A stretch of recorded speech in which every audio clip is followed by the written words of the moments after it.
Meu nome é Ellen Guimarães, eu trabalho há quase 3 anos com hospedagem por temporada, especificamente com a plataforma da Airbnb.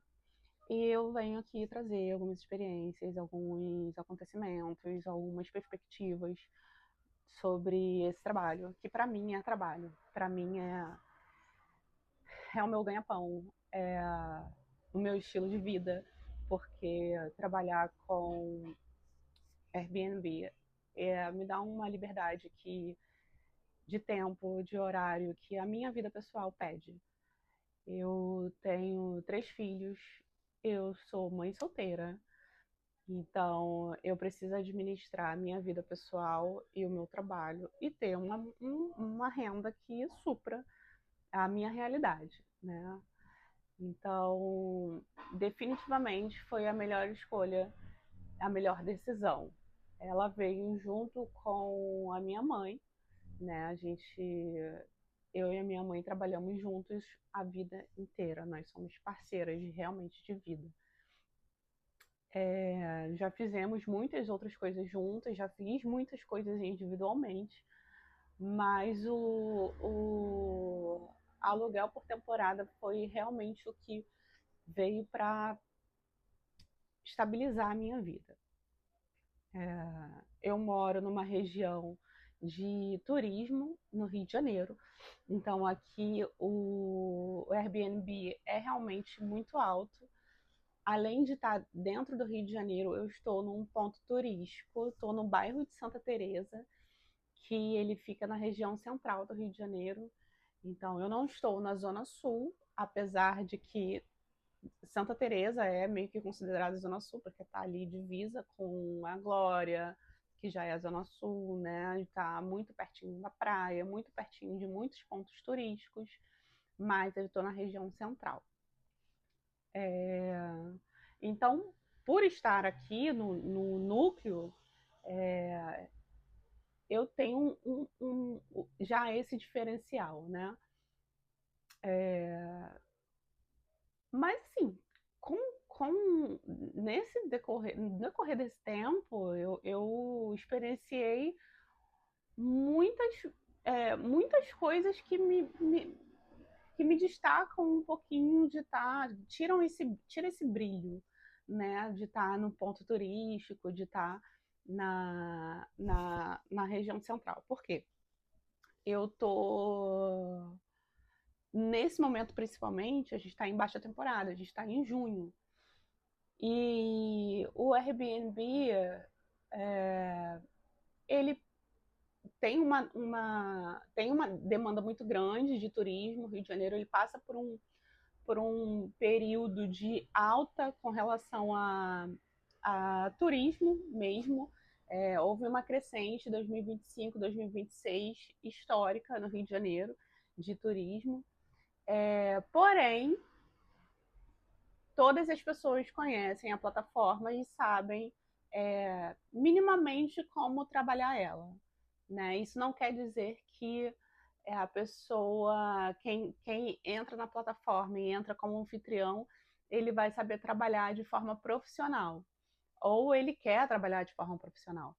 Mas aqui, pelo menos, é assim: todo mundo que tem uma casa de 2 quartos, que não usa um quarto, ou que mora, mas trabalha embarcado, mas viaja muito, a maioria das pessoas elas colocam a sua própria residência como disponível na plataforma para locação, né, por temporada.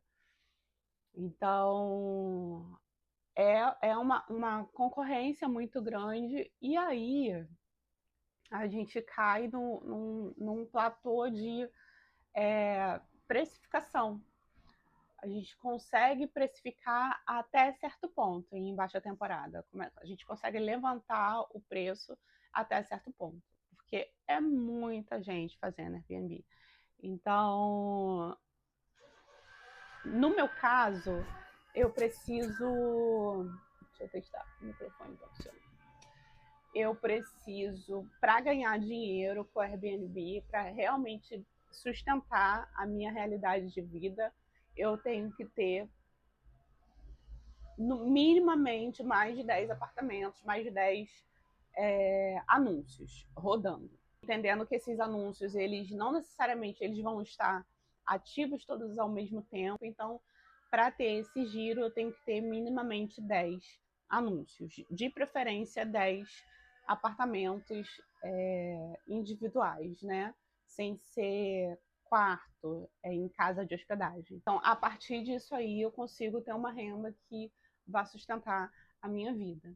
Você precisa estar muito bem organizado, ter uma clareza de que alta temporada e baixa temporada, eles vão se complementar. É uma ilusão você achar que em alta temporada você está uou e aquilo vai permanecer pelo resto do ano. A alta temporada ela vai servir para te estabilizar na baixa temporada. E aí você consegue, na média, tirar a média anual e permanecer com esse projeto, com esse trabalho, com essa empresa viva, né? Para realmente ser um meio de vida, para ser um trabalho, para ser uma profissão. Nós começamos com 3 apartamentos. E a maneira que a gente começa é pegando um prédio de 3 andares, mais cobertura, um prédio tombado, né? Que no bairro tem a maioria, tipo 80% das casas são tombadas. Só que ele estava meio sem reforma, ele não estava abandonado, mas ele estava sem passar por reformas, né, de estéticas há muito tempo. Nós precisamos de mais ou menos uns 6 meses para colocar esse prédio em estado de uso, mudamos parede, construímos banheiros, e então teve um investimento e nós tivemos mais ou menos um ano para colocar esses valores no lugar. E aí começar a ter o lucro. Então foram 2 apartamentos de 1 quarto e um deles a gente conseguiu reverter para 2 quartos. E assim a gente ficou por quase 2 anos. E depois nós pegamos um apartamento fora de Santa Teresa, mas muito próximo, na rua Marquês de Pombal. Ela fica no iniciozinho da Riachuelo. E a rua Riachuelo, o final dela é lá nos Arcos da Lapa. Então, também tem uma boa localização, que está perto da Central do Brasil, está perto do centro do Rio, numa via extremamente movimentada, né, para todos os lugares do Rio de Janeiro, e também muito próximo a Lapa, que é o lugar de boemia, que é o lugar de lazer, dos bares, né, bem famosos do Rio de Janeiro. Então esse apartamento é um apartamento de 1 quarto, sala, cozinha e banheiro, muito bem dividido, muito espaçoso. Então ele também foi uma boa aquisição, né, para Airbnb. Nós alugamos o apartamento, sublocamos ele.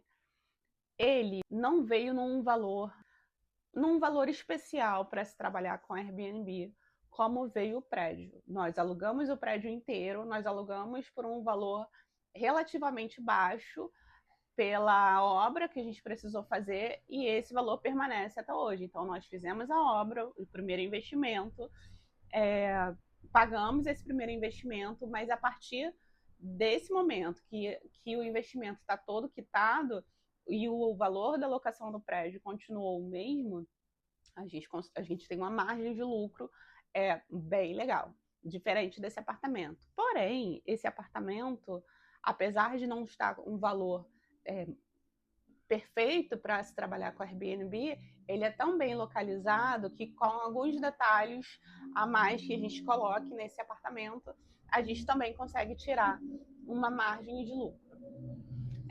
Então, a gente trabalha dessa maneira, a gente gosta de trabalhar dessa maneira. A gente pega um apartamento ou uma casa que já está parada há um tempo, a gente dá uma guaribada nela, a gente dá uma reformada, a gente tem um trabalho estético nos apartamentos muito legal, né?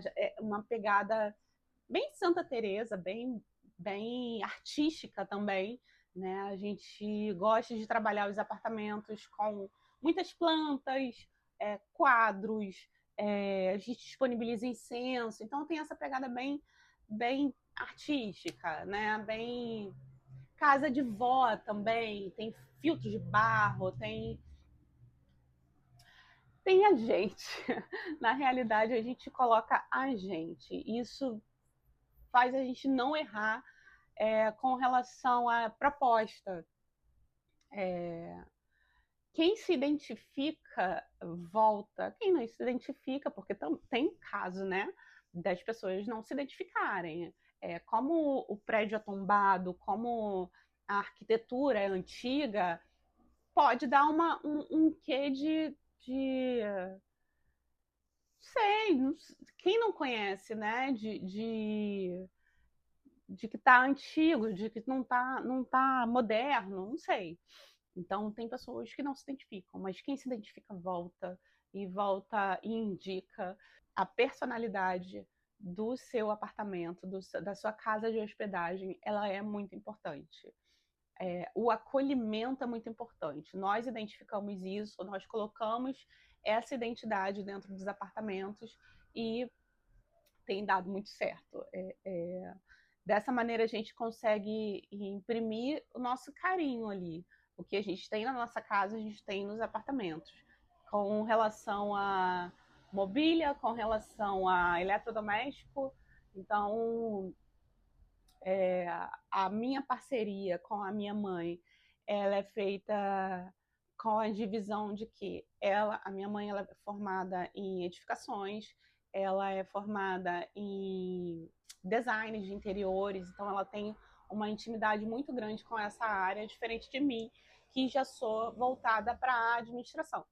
Então, a gente tem essa divisão e ela é ativa, extremamente ativa nos apartamentos. E com a manutenção de hidráulica, elétrica e tudo que precisa fazer, então todas as camas têm tomadas do lado né? Porque a gente tem o hábito do telefone, às vezes à noite, as pessoas normalmente gostam, então tem essa atenção. Inicialmente é isso, assim, tipo, como começou, eu acho que eu vou conseguir colocar mais alguma coisa aqui para frente de como se deu o início, mas é isso. Eu não estou falando que você não consegue tirar um dinheirinho se você tiver um apartamento, se você tiver 2 apartamentos, ou se você tiver só alocando um quarto na sua casa. O que eu quero deixar claro aqui é que você consegue não só tirar um dinheirinho extra, como colocar o Airbnb como uma realidade financeira na sua vida, como sua fonte principal de ganho. E aí, nem sempre você vai conseguir começar com vários, né? Na minha realidade, na nossa realidade, a gente deu uma sorte de conseguir o prédio e foi viável para a gente trabalhar ele. Mas se você pretende ter seu ganha-pão, ter a sua principal fonte de renda com o Airbnb, você vai começar de pouquinho, você pode começar de pouquinho e ir galgando. Um apartamento ele vai se pagando, daqui a pouco você está conseguindo fazer o caixa do investimento e o caixa do lucro. Com o caixa do investimento, você vai trabalhando o próprio apartamento e também juntando dinheirinho para você conseguir montar o segundo, posteriormente o terceiro, e assim sucessivamente, né? Então, se você quer saber se vale a pena, vale a pena, e eu vou te contar como fazer isso funcionar, tá bom? Então, vamos lá, vamos pro próximo. Comenta, compartilha, segue, faz esse processo aí todo que você já sabe, tá cansado de saber. Ajuda a gata, tá bom? Até a próxima.